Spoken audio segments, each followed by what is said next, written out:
అందరికీ నమస్కారం అండి. సుందర కుకింగ్ ఛానల్కు సుస్వాగతం. ప్రకృతి ఆహారమే ఔషధం. మీ అందరికీ దేవీ నవరాత్రుల సందర్భంగా శుభాకాంక్షలు తెలియచేస్తున్నానండి. ఆ దేవి కృప మనందరి మీద ఉండాలని కోరుకుంటున్నాను. అయితే ఈసారి ఒకరోజు ఎక్కువగా వచ్చింది కాబట్టి నేను 12 రకాల ప్రసాదాలు చేసి చూపించానండి. అయితే మీకు నచ్చినవి ఏ రోజు ఎలా పెట్టుకోవాలంటే అలా పెట్టుకోవచ్చండి. దీనిలో భాగంగా దద్దోజనం, కొబ్బరి అన్నం, అలాగే నిమ్మకాయ పులిహోర, స్నిగ్ధన్నము అంటే ఆవు నెయ్యి అన్నము, అలా రకరకాలుగా చేశానండి. ముందుగా దద్దోజనం కోసం అన్నాన్ని మెత్తగా ఉడకబెట్టుకోవాలండి. నేను ఒక చిన్న టీ గ్లాసుతో తీసుకున్నాను. దానిని గరిటెతో మెదిపేసి కొద్దిగా ఉప్పు వేసి మరొకసారి మెదపండి. అలాగే నేను 3/4 గ్లాసు వరకు పెరుగు తీసుకున్నానండి. అలాగే ఒక హాఫ్ గ్లాస్ పైన పాలు తీసుకొని కాచి చల్లార్చిన పాలు తీసుకొని వేసానండి. ఇవన్నీ ఒకసారి వేడిగా ఉన్నప్పుడే కలిపేసేయాలి. కలిపేసిన తర్వాత తాలింపు కోసం నెయ్యి పెట్టుకోండి. ఒక హాఫ్ ఇంచు అల్లం ముక్కలు వేసుకోండి.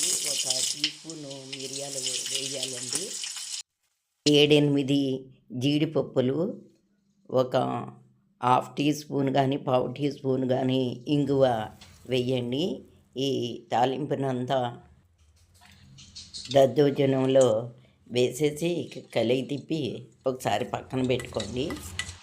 నచ్చితే ధాన్యం గింజలు కూడా వేసుకొని దేవుడికి నైవేద్యం పెట్టవచ్చు. ఇప్పుడు స్నిగ్ధాన్నం అంటే ఆవు నెయ్యితో అన్నం అండి. అన్నం మెత్తగా ఉడకబెట్టుకుని రెడీ పెట్టుకోవాలి. 4 స్పూన్లు నెయ్యి వేసుకోండి. నెయ్యి ఎంతైనా వేసుకోవచ్చు. నేతి అన్నం అంటారండి. స్నిగ్ధౌదన ప్రియ అని చెప్తాము కదా లలితా పారాయణంలో. అలాగే జీడిపప్పులు, కిస్మిస్ పళ్ళు వేసి తాలింపు పెట్టుకోవాలండి. తాలింపు పెట్టుకున్న తర్వాత మనం ఉడికించిన అన్నాన్ని వేసేసి జస్ట్ ఒక్కసారి వేయించేసి తీసి పక్కగా పెట్టేసేయండి. ఇది నేతి అన్నం అండి. మీకు ఇష్టమైతే మిరియాలు జీలకర్ర వేసుకోండి. నేనైతే ఏమీ వేయలేదు. చిన్నపిల్లలకి ఎలా నేతి అన్నం తినిపిస్తామో అలాగే అమ్మవారికి నేతి అన్నం పెట్టాలి. కొబ్బరి అన్నం చేసుకుందాము. అయితే ఒక చిన్న గ్లాసు బియ్యాన్ని నేను 80% ఉడకబెట్టేసి అన్నాన్ని సంసిద్ధం చేసి పెట్టుకున్నానండి. దీనిలో పల్లీలు 1 స్పూను, శనగపప్పు, మినప్పప్పు ఒక్కొక్క స్పూను వేసానండి. ఆవాలు హాఫ్ టీ స్పూను, అలాగే జీలకర్ర ఒక హాఫ్ టీ స్పూను, 4 పచ్చిమిరపకాయలు, 2 ఎండుమిరపకాయలు వేసి పెట్టానండి. కొబ్బరి పొడిని ఒక ఫుల్ చెక్కని ఇలా తురిమి పెట్టుకున్నానండి. పరిగరంతో తురిమితే బాగుంటుంది. ఈ కొబ్బరి తాలింపులు వేసి జస్ట్ వేగనివ్వాలండి. ఎక్కువసేపు వేగితే బాగుండదు. ఉడికించిన అన్నంలో కలిపేసానండి. ఒక స్పూను నెయ్యి కూడా తాలింపులో వేసేసి అన్నంలో కలిపేసానండి. ఇది ఒక నైవేద్యం అవుతుంది. అయితే ఇప్పుడు నిమ్మకాయ పులిహోర చేసుకుందామండి. దీనికోసం చిన్న గ్లాసు బియ్యాన్ని 80% వరకు అన్నం ఉడకబెట్టేసుకుని ఒక గిన్నెలో పెట్టేసుకున్నానండి. నిమ్మకాయ కలపాలి కాబట్టి ఒక గిన్నెలో వేసి కొద్దిగా చల్లారనిచ్చానండి. ఒక ఫుల్ పెద్ద నిమ్మకాయని సగం చెక్క వేసానండి. రసం తీసి వేసాను.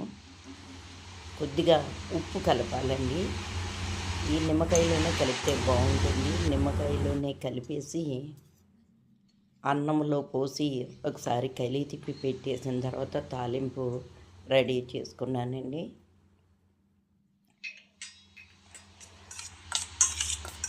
ఈ తాలింపు కోసం నూనె 2 టేబుల్ స్పూన్లు వేయండి. పల్లీలు, శనగపప్పు, మినపప్పు ఒక్కొక్క టీ స్పూన్తో వేసుకోండి. ఆవాలు, జీలకర్ర ఒక హాఫ్ టీ స్పూన్ వేసుకోండి. 2 ఎండుమిరపకాయలు, 4 పచ్చిమిరపకాయలు, మీరు తినే కారాన్ని బట్టి మిరపకాయలు వేసుకోండి. అలాగే జీడిపప్పులు కొంచెం వేసుకోండి. చిటికెడు పసుపు, చిటికెడు ఉప్పు, ఇంగు ఒక పావు టీ స్పూను, కరివేపాకు, కొత్తిమీర ఇవన్నీ వేసుకోండి. జీడిపప్పులు కూడా వేసుకొని ఒకసారి బాగా కలిపి తిప్పేసి చల్లారిన అన్నంలో వేసేసేయండి. వేసి ఒకసారి కలిపి తిప్పేసేయండి. ఇది ఒక నైవేద్యం అండి. నిమ్మకాయ పులిహోర కూడా ఒకరోజు నైవేద్యంగా పెట్టుకోండి. ఇప్పుడు గుడాన్నము, క్షీరాన్నము, పాయసాన్నము చేసుకుందామండి. అయితే దీనికోసం కొంచెం నాకు పాలు పలచనైపోయినాయండి. 3 గ్లాసులు పాలు, 1 గ్లాసు నీళ్లు తీసుకోండి. అంటే 1 గ్లాసు బియ్యం తీసుకుంటే 8 గ్లాసులు ఉండాలండి. 6 గ్లాసులు పాలు, 2 గ్లాసులు నీళ్లు ఉండాలి. నేను సగమే తీసుకున్నాను కాబట్టి పాలు పొంగిన తర్వాత 1 స్పూను పెసరపప్పు వేసానండి, నానబెట్టింది. అలాగే టీ గ్లాసులో సగానికి బియ్యం నానబెట్టి తీసుకున్న వేసి బాగా ఉడికిన తర్వాత 1 హాఫ్ టీ స్పూన్ మిరియాల పొడి వేసాను. అలాగే పావు టీ స్పూన్ యాలకుల పొడి వేసానండి. వేసి బాగా కలిపి తిప్పి 4 టేబుల్ స్పూన్ల బెల్లం వేసానండి. ఈ బెల్లం వేసేటప్పుడు స్టవ్ బంద్ చేసి చేయాలండి. 3 స్పూన్లు ఆవు నెయ్యి తీసుకొని జీడిపప్పు, కిస్మిస్, అలాగే బాదం పప్పులు, పచ్చిపప్పులు, తిరుగుడు గింజలు ఉంటే అవి వేయించి ఈ పాయసంలో కలిపేసానండి. ఇప్పుడు గోధుమ రవ్వ కేసరి. ఈ గోధుమ రవ్వ కేసరి కోసం పెద్ద రవ్వ తీసుకున్నానండి. 4 టేబుల్ స్పూన్లు నెయ్యి వేశాను. దీనికి నెయ్యి ఎక్కువ పడుతుందండి. జీడిపప్పు, కిస్మిస్లు అందులో వేసేసి వాటితోటి పాటు హాఫ్ టీ గ్లాసు గోధుమ రవ్వ తీసుకొని గోధుమ రవ్వ తెల్లగా అయ్యే వరకు వేయించానండి. 4 గ్లాసులు నీళ్ళు తీసుకున్నాను. అంటే నేను హాఫ్ రవ్వ, హాఫ్ పంచదార తీసుకుందామనే ఉద్దేశంతో ఈ రవ్వ మెత్తగా ఉడికే వరకు మూత పెట్టి మెత్తగా ఉడికిన తర్వాత ఇప్పుడు అందులో పంచదార వేయాలండి. 3/4 గ్లాస్ వేసుకోండి. బాగా తీపి తినేవాళ్ళు అయితే గ్లాస్ వేసేసుకోండి, లేదు అంటే హాఫ్ గ్లాసు 3/4 గ్లాసు వేసేసుకోండి. ఇప్పుడు కుంకుమ పువ్వుని 1 స్పూన్ పాలల్లో నానబెట్టి వేసానండి, ఫ్లేవర్ కోసం, రంగు కోసం. ఒకసారి బాగా కలిపి తిప్పిన తర్వాత పావు టీ స్పూన్ యాలకుల పొడి వేసాను. వేసేసి దగ్గర పడే వరకు కొంచెం కలిపి తిప్పి మూత పెట్టేసేయండి. ఉడికిపోయింది కాబట్టి తయారైపోయిందండి. ఇది ఒక ప్రసాదం. అయితే ఇప్పుడు శనగ గుగ్గిళ్ళండి. గుగ్గిళ్ళని నేను తాలింపు పెట్టలేదండి, గుగ్గిళ్ళుగానే పెట్టానండి. వీటికి నాకు ఇంట్లో అప్పుడు పెద్ద శనగలు ఉన్నాయండి, చిన్న శనగలు ఎక్కడున్నాయో కనిపించలేదు. అందుకని చెప్పేసి ఈ పెద్ద శనగలే ఒకరోజు 8 అవర్స్ నానబెట్టి కుక్కర్లో పెట్టి ఒక 4-5 విజిల్స్ వచ్చేదాకా ఉడకబెట్టానండి. కొద్దిగా ఉప్పు, పసుపు వేశాను. ఇది ఒక నైవేద్యం. ఇప్పుడు కదంబం చేసుకుందామండి. అంటే సాంబార్ అన్నం అని అంటారు కదా, అంతే. ఇందులో ఇంగ్లీష్ కూరగాయలు వేయకూడదు. చిన్న నిమ్మకాయ అంత చింతపండు పుల్లగా ఉందండి, ఉప్పేసి వేసి నానబెట్టాను. కూరగాయలండి గుమ్మడికాయ, అలాగే చామదుంపలు, అరటికాయ, సొరకాయ, కీరాకాయ, అలాగే అరటికాయ కూడా వేసానండి, వంకాయ, దోసకాయ కూడా వేసానండి.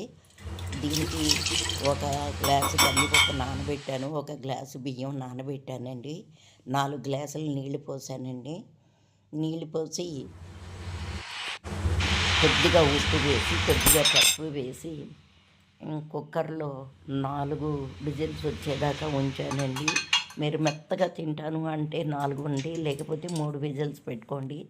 ఇప్పుడు ఈ కూరగాయలన్నిటిని కొద్దిగా నూనె వేసి దోరగా జస్ట్ వేయించాలండి. గుమ్మడికాయ ముక్క వేసుకుంటే చాలా బాగుంటుంది. అలాగే చామదుంపలు కూడా వేశాను, చిలకడ దుంపలు కూడా వేశానండి. ఇలా అన్నం ఉడికిన తర్వాత ఈ కూరగాయ ముక్కలన్నిటినీ ఈ అన్నంలో వేసేసి ముందుగా నానబెట్టిన చింతపండు ఉంది కదండి, ఒక గిన్నెడు తీసాను. అంటే ఒక చిన్న గ్లాసు వచ్చిందండి, అది కూడా వేసేసానండి. చిన్న గ్లాస్ అంటే ఒక 150 గ్రాముల వరకు వచ్చింది. అలాగే చిన్న ఉసిరికాయ అంత బెల్లం వేసి ఒక్క విజిల్ రానిచ్చానండి. దీనిలోకి ఇప్పుడు పొడి వేసుకోవాలి. సాంబార్ పొడి అంటే శనగపప్పు, మినపప్పు ఒక్కొక్క టీ స్పూన్ వేసానండి.